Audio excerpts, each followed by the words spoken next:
नमस्कार प्रिय मित्रों, आर के यस कहानी चैनल पर आपका हार्दिक स्वागत है। मित्रों, हम सभी ने किसी ना किसी से यह कहते सुना है कि श्मशान में भूत प्रेत होते हैं, और कुछ लोग यह भी कहते हैं कि श्मशान में भूत प्रेत की आत्मा 12 बजे रात को घूमती है। मित्रों, चलो जानते हैं महात्मा बुद्ध जी से श्मशान में भूत होते हैं या नहीं, एक कहानी के माध्यम से।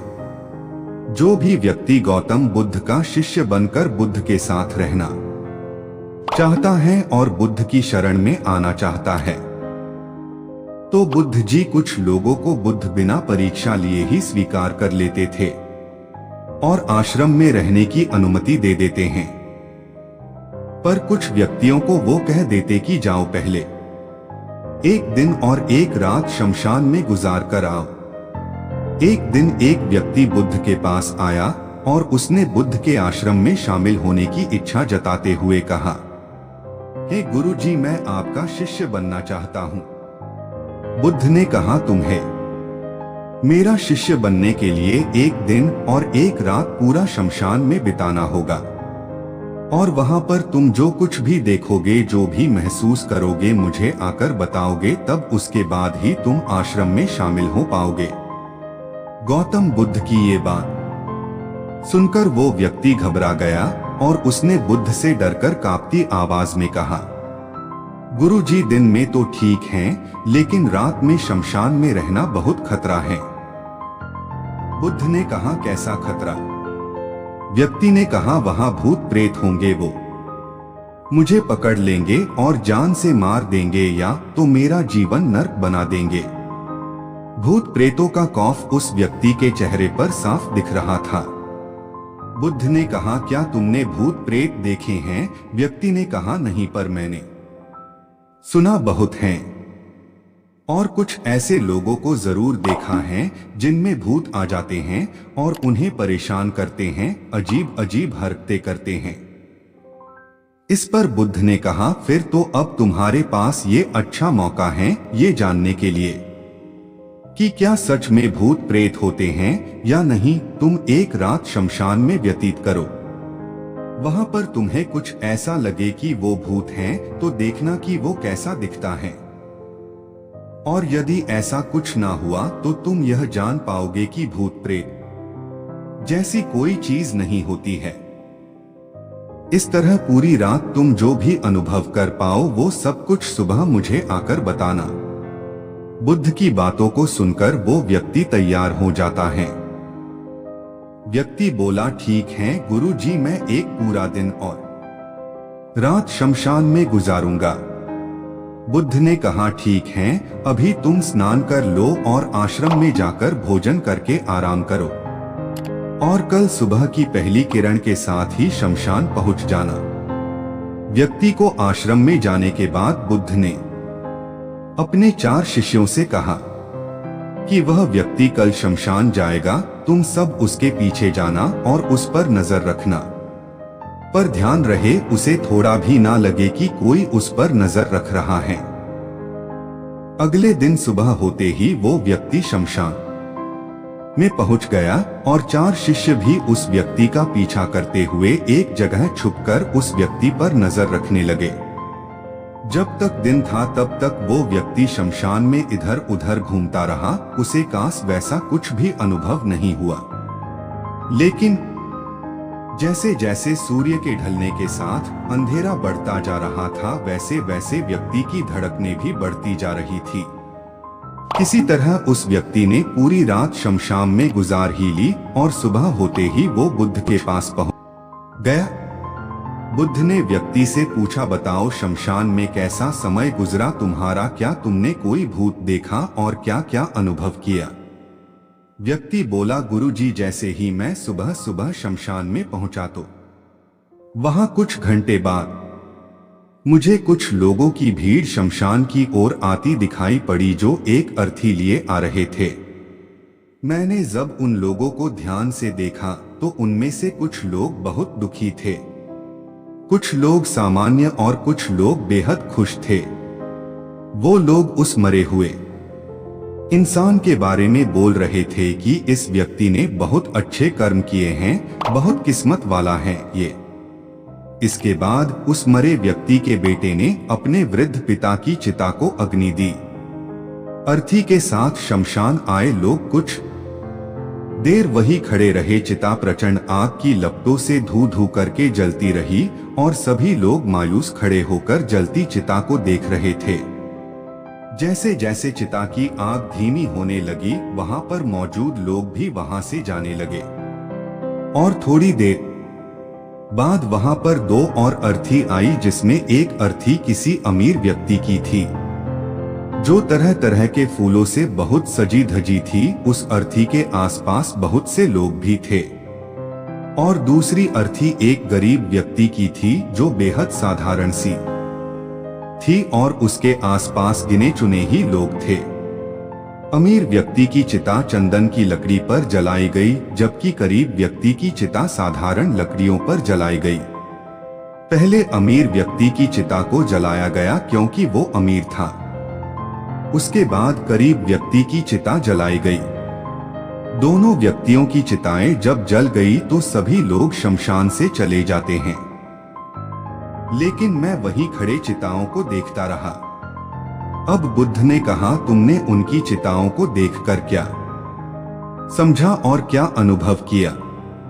व्यक्ति ने कहा, गुरुजी, दोनों की चिताएं एक समान थी, दोनों के ही शरीर उन चिताओं में समान तरीके से ही जले। उसके बाद जब सब कुछ जलकर राख में बदल गया तो वो राख भी एक समान ही थी। गुरु जी, उसके बाद वहां पर एक महिला की अर्थी आई। उस औरत का पति बहुत दुखी था, फूट फूट कर रो रहा था। अर्थी के साथ शमशान में आए बाकी लोग भी बहुत दुखी थे, वो सभी उसके पति को दिलासा दे रहे थे। हे गुरुजी, मैंने उसमें देखा कि बहुत से लोग काफी बुद्धिमान थे, वो ज्ञान की बातें कर रहे थे। मैंने ध्यान से उनकी बातों को सुना तो वो बोल रहे थे कि अर्थी की सवारी करते हुए एक दिन तो सबको यहाँ आना ही है। जीवन हमें इंसानियत और परोपकार से जीना चाहिए, अधर्म, कर्म और पाप से दूर रहना चाहिए। किसी को कभी कष्ट नहीं देना चाहिए। धन के पीछे हमेशा भागकर जो हम अपने जीवन का सुख चैन गवा बैठते हैं और अंत में जो भी धन इकट्ठा करते हैं वो सब कुछ तो यहीं धरे का धरा रह जाता है। गुरुजी, उसके बाद शमशान में कोई अर्थी नहीं आई। इस पर बुद्ध ने पूछा कि तुम सारी रात वहां रहे तो क्या कोई भूत प्रेत तुम्हें दिखा? व्यक्ति बोला, नहीं, वहां मुझे कोई भूत प्रेत नहीं दिखा, बल्कि मन में एक डर तो था, पर सच कहूं तो पूरी रात मैं अपने आप से ही डरता रहा। कभी हवाओं से हिलने वाले पत्तों की आवाजों से डरता रहा तो कभी वहां आसपास मौजूद जीव जंतुओं की आवाजों से डरता रहा। सारी रात दहशत में रहा, लेकिन पूरी रात में मुझे कोई भूत प्रेत नजर नहीं आया। बुद्ध ने उस व्यक्ति से कहा, ठीक है, अब तुम जाओ और आश्रम में आराम करो, कल फिर तुम्हें पूरा एक दिन और रात शमशान में बिताना होगा। अब वो व्यक्ति ये सुनकर बोला, आप कैसी बात कर रहे हैं गुरुजी? आपके ही कहने पर कल पूरा दिन और पूरी रात मैं शमशान में पड़ा रहा। वो समय मैंने कैसे काटा है मैं जानता हूँ, अब मैं दोबारा वहां नहीं जाऊंगा। बुद्ध ने कहा, देखो, जो काश चीज तुम्हें वहां जाकर मिलनी थी वो तुम्हें अभी तक नहीं मिली है। जब तक वो चीज तुम्हें नहीं मिल जाती मैं तुम्हें अपना शिष्य नहीं बना सकता। तुम एक दिन और वहां रुको, तुम्हें वो अवश्य मिल जाएगी। व्यक्ति बोला, ठीक है, मैं कल एक दिन और रात और व्यतीत कर लूंगा शमशान में। अगले दिन सुबह वो व्यक्ति बुद्ध का आशीर्वाद लेकर फिर से शमशान पहुंच गया। एक पूरा दिन और रात बिताकर वो व्यक्ति अगली सुबह फिर बुद्ध के पास पहुंचा, लेकिन इस बार उस व्यक्ति के चेहरे पर एक अलग ही तेज था, एक अलग ही खुशी झलक रही थी, मानो उसे वो मिल गया हो। लेकिन बुद्ध उसके मुंह से सुनना चाहते थे, इसलिए बुद्ध ने एक ही सवाल पूछा कि क्या तुम्हें वो चीज मिली व्यक्ति बोला, हाँ गुरुजी, मुझे वो मिल गई। बुद्ध ने पूछा कि बताओ तुम्हें वहां क्या मिला। व्यक्ति ने कहा, गुरुजी, मैंने जीवन का अर्थ समझ लिया है। मैंने वहां देखा कि कुछ लोग शाम को मुझे अर्थी पर लेकर आ रहे हैं। मुझे 4 लोगों ने अपने कंधों पर उठा रखा है और मेरे पीछे कुछ 20-25 लोग रोते बिलखते चल रहे हैं। मेरे पिता अर्थी के आगे आगे चल रहे हैं और कुछ लोग राम नाम सत्य बोलते हुए मेरे ऊपर फूल फेंक रहे हैं। मेरे सभी रिश्तेदार बहुत दुखी थे। भीड़ में मौजूद कुछ लोग तो सिर्फ दुखी होने का नाटक कर रहे हैं, कुछ लोग मेरे पिता को दिलासा दे रहे हैं। तभी कुछ देर बाद मेरी अर्थी को जमीन पर रख दिया गया और मेरे शरीर को उठाकर चिता पर लिटा दिया गया। मैं ये सब दृश्य अर्थी पर लेटे हुए देख रहा था। मैंने उस अर्थी से उठना चाहा पर उठ नहीं सका। मैं सांस लेना चाहता था पर सांस नहीं ले पा रहा था। मैं पूरी तरह से असमर्थ और विकलांग की तरह था क्योंकि मेरे अंदर सांस नहीं थी। मैं अपने पिता को गले लगाना चाहता था लेकिन मैं उठ नहीं सकता था। मैं अपने भाई को गले लगाकर ये कहना चाहता था कि तुम अपना और माता पिता का ध्यान रखना। घर व परिवार की जिम्मेदारी अब तुम्हारे ऊपर है। इसे बखूबी निभाना, इससे मेरी आत्मा को शांति मिलेगी। कुछ समय बाद मेरा मुंह कपड़े से ढक दिया गया और शरीर के ऊपर कई लकड़ियां रख दी गई। मुझे अब कुछ भी दिखाई नहीं दे रहा था। फिर उसके बाद मुझे अत्यंत गर्मी महसूस हुई। मुझे एहसास हुआ कि मुझे अब जलाया जा रहा है। धीरे धीरे लकड़ियों के साथ साथ मेरा पूरा शरीर जलने लगा। मेरा दम घुट रहा था। मैं उठना चाहता था। आखिर आग ने प्रचंड रूप ले लिया और धीरे धीरे मैं भी उस अग्नि में पूरी तरह खो गया। पूरी रात मैं खुद को ऐसा ही जलता देखता रहा। मैंने देखा कि अंतिम रूप में मैं एक राख बन चुका हूँ। उस पूरी रात ना तो मैं डरा ना ही मुझे डर का एहसास हुआ। जब आंखें खुली तो एक तीव्र रोशनी मेरे आंखों पर पड़ी। मैंने देखा कि ये तो मैं हूँ, वो भी शरीर के साथ। मुझे बहुत खुशी का अनुभव हुआ। उसके बाद मेरे मन से ना जाने कितने ही भ्रम समाप्त हो गए और मैं आपके पास आ गया। बुद्ध मुस्कुराए और बोले कि तुम अब आश्रम में शामिल हो सकते हो क्योंकि तुमने अब ज्ञान रूपी उस बीज को प्राप्त कर लिया है जिसमें शरीर को भूलकर स्वयं को जानने की इच्छा होती है। इसी ज्ञान की प्राप्ति के लिए मैंने तुम्हें शमशान भेजा था, जहां अंततः तुमने ये जाना कि शरीर नश्वर है, नेत्रों से दिखने वाली हर चीज नश्वर है। शमशान आने वाला हर व्यक्ति भी यह समझ रहा होता है, पर शमशान से वापस जाते ही वो सब भूलकर पुनः उन्हीं गलत कार्यों में लग जाता है, जैसे झूठ बोलना, लूट धसोट, अधर्म, लालच, लालसा, बुराई, क्रोध, अशब्द, अहंकार, ईर्ष्या, नाना प्रकार बुरी भावनाओं से बुरे कर्मों को अंजाम देते हैं।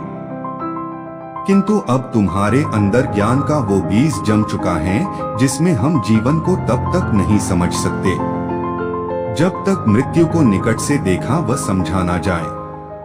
अच्छे स्वास्थ्य की कीमत वही समझ सकता है जो अत्यंत बीमार हो या जो बहुत लंबे समय से गंभीर बीमारियों से जूझ रहा हो। ठीक उसी तरह जीवन का महत्व वही समझ सकता है जो मृत्यु से रूबरू हुआ हो या जो मृत्यु को समझ चुका हो, एहसास कर चुका हो।